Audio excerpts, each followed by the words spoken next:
보라, 나 이제 새 하늘과 새 땅을 창조하리라. 예전의 것들은 이제 기억되지도 않고 마음에 떠오르지도 않으리라. 그러니 너희는 내가 창조하는 것을 대대로 기뻐하고 즐거워하여라. 보라, 내가 예루살렘을 즐거움으로 그 백성을 기쁨으로 창조하리라. 나는 예루살렘으로 말미암아 즐거워하고 나의 백성으로 말미암아 기뻐하리라. 그 안에서 다시는 우는 소리가 울부짖는 소리가 들리지 않으리라.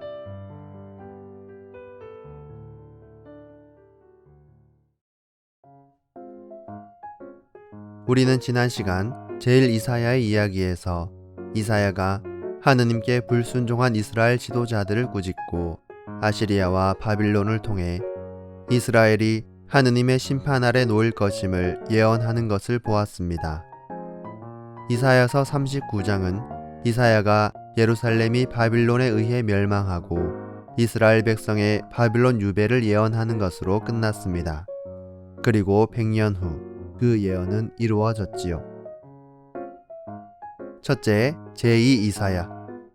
이사야서 40장에서 55장까지를 제2이사야로 나누는데요. 제2이사야는 위로하여라, 위로하여라 나의 백성을 이라고 하시는 하느님의 다정한 목소리로 시작되는 위로의 책이라 불립니다. 1장에서 39장의 내용이 대체로 유배 전 이스라엘에게 경고하는 것이었다면 이제는 위로가 중요한 주제가 됩니다. 이는 이사야서에서 큰 전환점이 되지요. 하느님께서 예언자들을 통해 예루살렘에게 다정히 건네시는 그 위로의 내용은 이스라엘 땅으로 돌아가는 귀환입니다. 이스라엘이 하느님께 등을 돌린 죄의 결과였던 50년간의 복역 기간이 이제 거의 끝나가고 백성은 이제 유배지를 떠날 준비를 해야 할 것입니다. 주님의 종의 노래. 제2이사야에서 놓치지 말아야 하는 중요한 내용 중 하나는 주님의 종에 관한 4개의 신탁이라 할 수 있습니다. 이 신탁들은 이스라엘뿐 아니라 온 세상의 구원을 가져올 예언자로서 군왕의 면모를 지녔으나 백성의 죄와 고통을 대신 짊어진 주님의 종에 대해 노래합니다. 여기에 나의 종이 있다. 그는 내가 붙들어 주느니 내가 선택하니 내 마음에 드느니다. 첫째 노래에서 하느님께서는 우리 앞에 당신의 종을 보여주십니다. 부러진 갈대를 꺾지 않으며 조용히 세상의 공정을 펼치는 임무를 맡은 그 종은 하느님 당신께서 친히 선택하셨음을 우리에게 선언하십니다. 여기서 종으로 번역된 히브리어 단어는 에벳입니다. 70인역에서는 이 에벳을 그리스어 파이스로 옮겼습니다. 그런데 이 파이스는 종이라는 의미뿐만 아니라 아이, 아들이라는 의미도 지니고 있습니다. 그래서 복음서 저자들은 그리스어로 옮긴 구절을 생각하면서 예수님이 세례를 받으시는 장면에서 그 말씀을 인용합니다. 이는 내가 사랑하는 아들, 내 마음에 드는 아들이라는 말씀이 여기에서 비롯된 것입니다. 더욱이 마태오복음 12장 18절에서 21절에서는 이사야서 42장 1절에서 4절을 거의 그대로 인용하면서 예수님이 온유한 메시아임을 말해줍니다. 부러진 갈대, 꺼져가는 심지를 포기하지 않고 끝까지 하느님의 말씀을 선포함으로써 죽어가는 사람들이 다시 살아갈 수 있게 하는 충실한 예언자의 모습은 예수 그리스도에게서 완성되는 것입니다. 특히 주님의 종의 셋째나 넷째 노래는 죽음을 향해 나아가시는 예수님의 순환과 희생의 의미, 또한 그러한 당신 아들을 바라보시는 성부의 마음이 함께 녹아있는 참으로 소중한 본문입니다. 나의 종은 많은 사람의 죄악을 스스로 짊어짐으로써 그들이 떳떳한 시민으로 살게 될 줄을 알고 마음 흐뭇해하리라. 이는 무죄한 종이 고난을 당함으로써 다른 이들이 의롭게 되었음을 말합니다. 이것이 대속입니다. 고통을 받음으로써 그는 자신의 죄를 갚는 것이 아니라 우리의 죄를 갚았습니다. 나는 그로 하여금 민중을 자기 백성으로 삼고 대중을 전리품처럼 차지하게 하리라. 이는 그가 자기 목숨을 내던져 죽었기 때문이다. 반역자의 하나처럼 그 속에 끼어 많은 사람의 죄를 짊어지고 그 반역자들을 용서해 달라고 기도했기 때문이다. 유다인들은 이 주님의 종을 아직도 오지 않은 메시아로 생각하지만 우리는 알고 있습니다. 이사야가 예언한 이분은 이미 이 세상에 오신 메시아, 우리 구세주 예수 그리스도이심을 말이지요. 둘째, 제3 이사야. 앞서 보았듯이 제2 이사야는 유배 중인 이스라엘에게 하느님의 구원의 기쁜 소식을 선포했지요. 복역 기간이 끝났다고, 그러니 바빌론을 떠나 나오라고 재촉했습니다.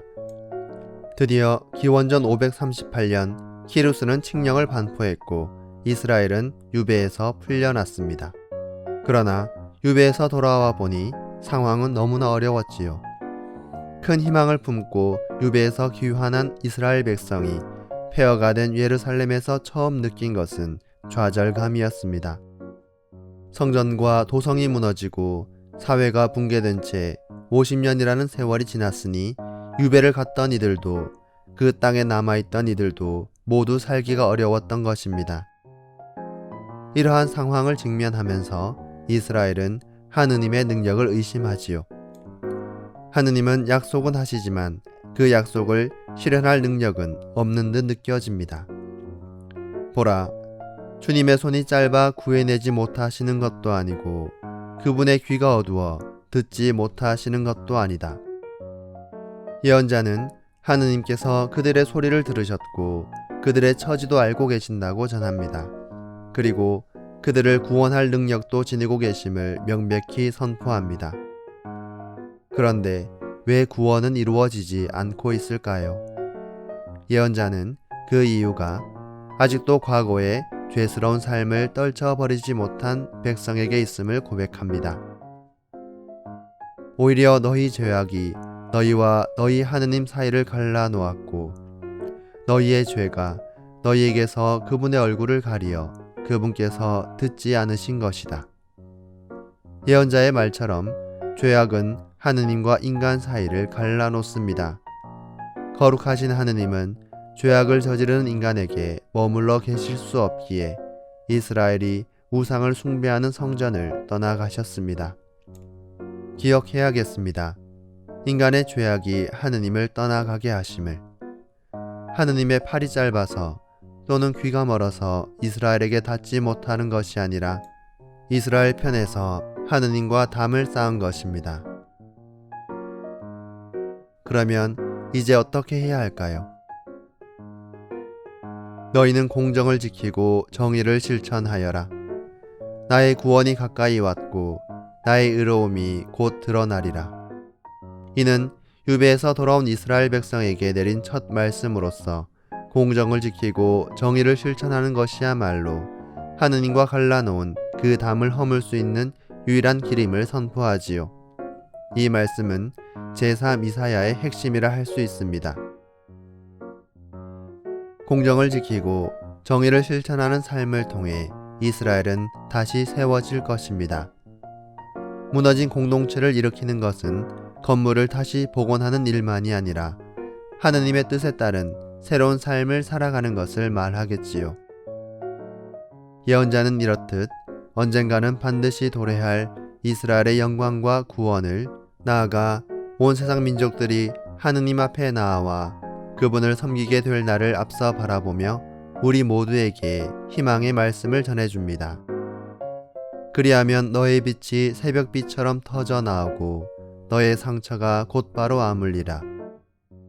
너의 의로움이 내 앞에 서서 가고 주님의 영광이 내 뒤를 지켜주리라.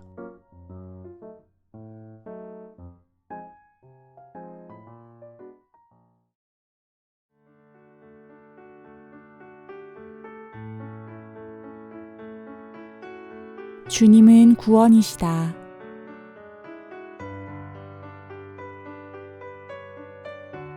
이사야서를 읽는 내내 구원의 의미에 대해 묵상하게 됩니다.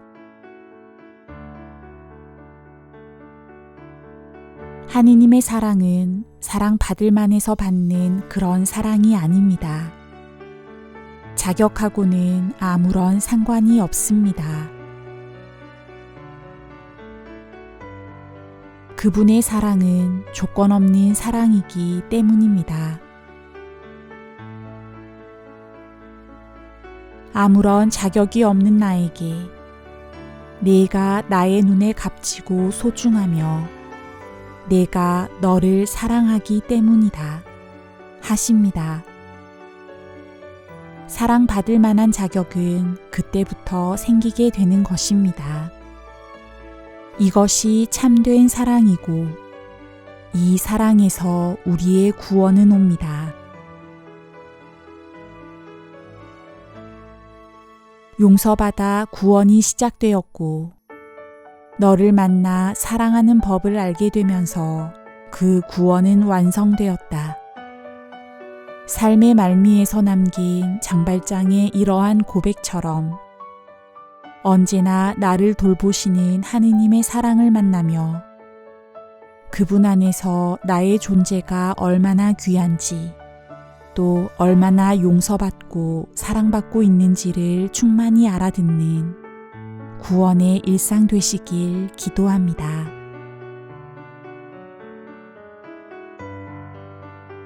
나는 주님 안에서 크게 기뻐하고 내 영혼은 나의 하느님 안에서 즐거워하리니 신랑이 관을 쓰듯 신부가 폐물로 단장하듯 그분께서 나에게 구원의 옷을 입히시고 의로움의 겉옷을 둘러주셨기 때문이다.